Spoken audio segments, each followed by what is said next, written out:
Līdz 3 organizācijas pārsūdzējuši ar CVK lēmumu administratīvās tiesas senātā. Un šeit ir atbilde uz mūsu Latviju par Latu.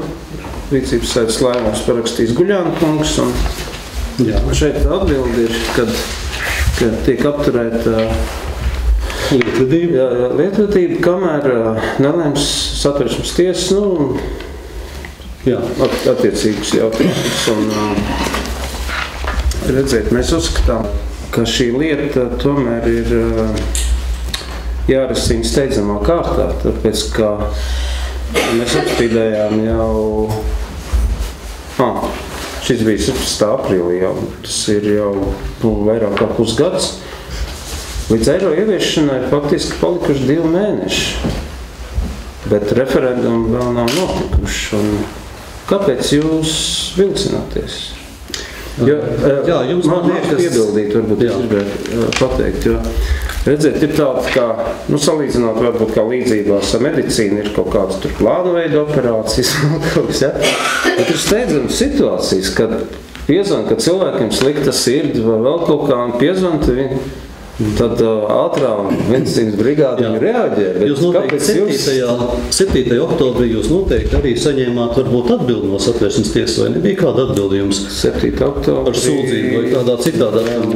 Bet, bija atbildi. Jūs noteikti arī bija sniegt atbildi. Jūlijā pat bija. Jūlijā bija atbildi, ka... Jūlijā bija atbildi, jums parādīts, pirmkārt ir uzrakstīts no likuma normām, jums ļoti skaidri salikts, kāda termiņa ir Satversmes tiesā. Jā. Viena lieta, ko Satversmes tiesa pati dara, un otra lieta šajā katrā lietā, ko skata tiesa, ir 2 puses. Vieni grib varbūt ātrāk, otri varbūt nedaudz vēlāk, bet galvenais, ka likumā ir pateikts, ka abām pusēm ir zināmas arī tiesības. Ir tiesības rakstīt atbildes rakstus noteiktu termiņu. Mēs nevaram saīsināt šo termiņu, ko likums ir atvēlējis. Tātad, ja Saeimai vai ministru kabinetam ir dots termiņš 2 mēneši likumā noteikts, tad mēs ātrāk par 2 mēnešiem no viņiem pieprasīt atbildi nevaram. Nākamais process ir pēc šīs atbildes saņemšanas.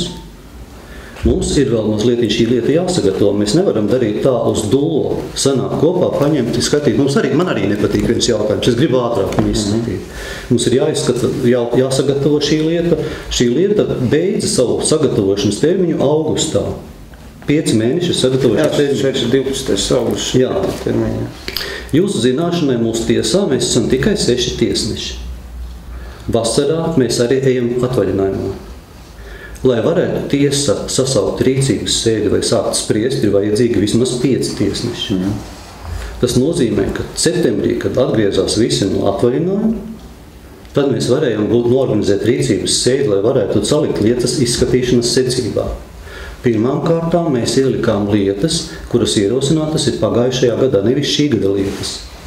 Konkrētā jūsu jautātā lieta ir šī gada 6. lieta, kas ir ierosināta, ja nemaldos, kaut kur martā vai aprīlī. Gada pirmajā pusē. Pirmām kārtām septembrī mēs sākām skatīt pagājušā gadā rosinātās lietas. Tur bija tikpat aktuālas cilvēkiem par zāļu kompensācijām jautājumu, kas ir varbūt cilvēku dzīvībai nopietnākas lietas. Tāpēc šajā gadījumā mēs skatām rindas normālā secībā, un man liekas, ka Latvijas konstitucionālajai tiesai gan īpaši pārmest nevar, jo mēs izskatām diezgan ātros tempos lietas.